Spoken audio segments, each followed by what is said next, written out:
You know that feeling when your alarm goes off and your brain feels like it's wrapped in cotton, when everyone else seems to flip a switch and start their day, but you're still booting up some massive internal computer system.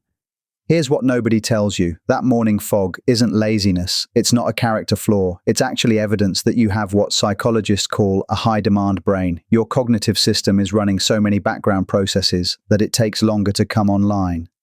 And that coffee you desperately need, it's not just caffeine addiction. It's your brain's way of bridging the gap between your complex inner world and the simple demands of the outside world.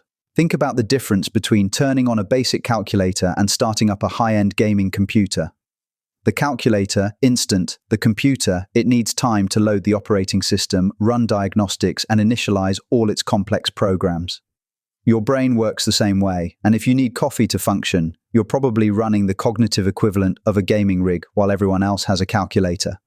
Here's what's actually happening. During sleep, high-demand brains don't just rest, they process.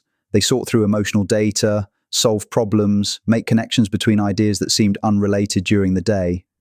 Your brain has been working all night, running deep background analysis on your life. So when you wake up, you're not starting from zero. You're emerging from hours of intensive mental processing. Your brain is still running those deep programs, still connected to that internal world of thoughts and insights and emotional complexity. But now the external world wants you to perform.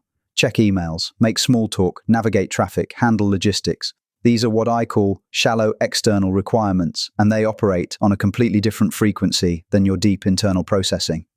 The gap between these two states is what creates that startup inertia. It's not that you're slow, it's that you're thorough. Your brain is still calibrating, still deciding which of the thousands of thoughts and sensations deserve attention today. Coffee acts as the bridge.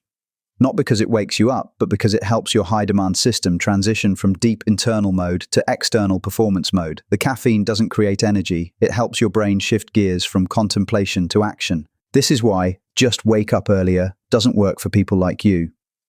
More time doesn't solve the fundamental mismatch between your brain's natural operating rhythm and the world's expectations. You could wake up 3 hours early and still need that transition period, that chemical bridge between worlds. Most people have what I call simple on-off brains. They wake up and they're ready. Their internal world is relatively quiet, so there's no complex startup sequence required. They don't understand why you need ritual, why you need time, why you need coffee to feel human. But you're not running their system, you're running something far more sophisticated, something that notices more, processes deeper, makes more connections, something that requires proper startup protocols. The morning slowness that others might judge, that's actually careful calibration of a sensitive, high-performance system. Your brain is doing quality control checks that simpler systems skip entirely. But there's another layer most people miss entirely. It's not just about startup time. It's about what happens when your high-demand brain tries to function in a world designed for much simpler systems. Here's where it gets really interesting. If you're someone who desperately needs coffee to face the morning, you probably have what psychologists call low latent inhibition. That's a fancy way of saying your brain has trouble filtering out irrelevant information. Most people's brains automatically ignore the hum of the refrigerator, the texture of their clothes, the emotional undertones in someone's voice, the way light hits the wall. Their cognitive system has built-in gatekeepers that say, this matters, this doesn't. But your brain, it notices everything. The slight tension in your partner's voice, the way your shirt feels against your skin, the quality of light coming through the window. The emotional residue from yesterday's conversation, the subtle anxiety of the person next to you on the train. This isn't a bug in your system, it's a feature. Low latent inhibition is linked to creativity, empathy, and deep thinking, but it comes with a cost. When you wake up, your sensitivity is at full volume. Every sensation, every sound, every emotional frequency is hitting your consciousness simultaneously. Without your morning ritual, without that chemical gatekeeper, the world feels like an assault, not because you're weak, but because you're receiving 10 times more data than the average person. Your brain is trying to process the emotional temperature of the room, the subtle sounds most people ignore, the complex social dynamics that others miss entirely. Coffee doesn't wake you up. It helps your brain decide what deserves attention. Caffeine acts as a chemical filter, helping your high sensitivity system focus on what's actually important instead of being overwhelmed by everything at once. This is why sensitive people often describe mornings as too much without their ritual. It's not dramatic, it's accurate. You're literally experiencing more stimulation than other people. The conversations feel too loud, the lights too bright, the emotions too intense. Your need for quiet morning space isn't antisocial, it's protective. You're not being difficult when you can't handle small talk before coffee. You're managing a cognitive system that's already processing more information than most people deal with all day. The paradox is that caffeine is technically a stimulant, but for people with high-demand, high-sensitivity brains, it actually creates calm, not by reducing stimulation, but by helping your brain organize it. The caffeine acts as a chemical gatekeeper, sorting through all that incoming data and helping you decide what deserves your attention. Think of it like this. Most people have a bouncer at the door of their consciousness. Only certain thoughts and sensations get in, but your consciousness is more like a house with all the doors and windows open. Everything gets in. Coffee doesn't close the doors, but it gives you the ability to direct traffic once everything's inside. This is why rushing straight into demands feels so jarring for deep processors.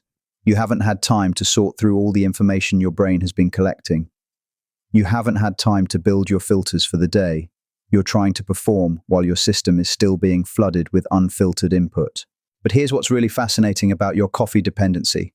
It's not just about the caffeine, it's about the ritual itself, the grinding of beans, the sound of brewing, the steam rising from the cup, that first slow, deliberate sip.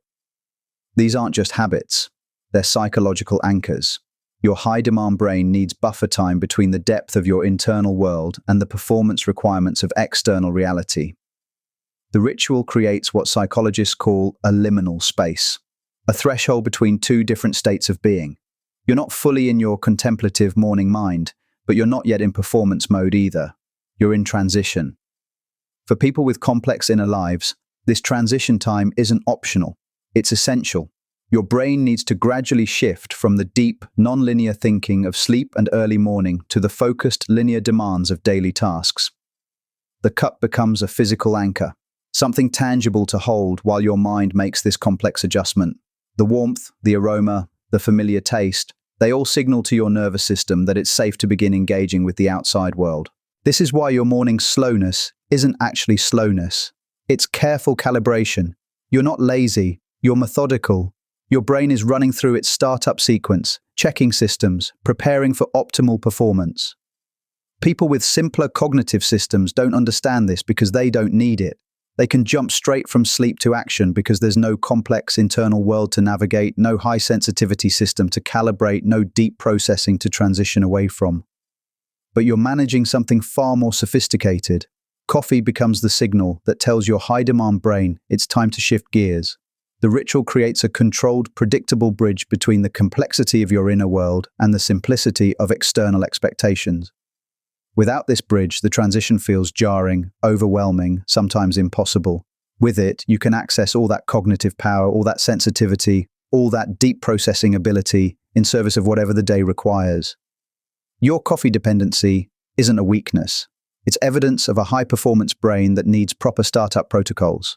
You're not addicted, you're managing a sophisticated cognitive system that processes more, notices more, and thinks more deeply than most. Next time someone jokes about your coffee habit, remember you're running complex mental architecture while they're operating a simple on-off switch.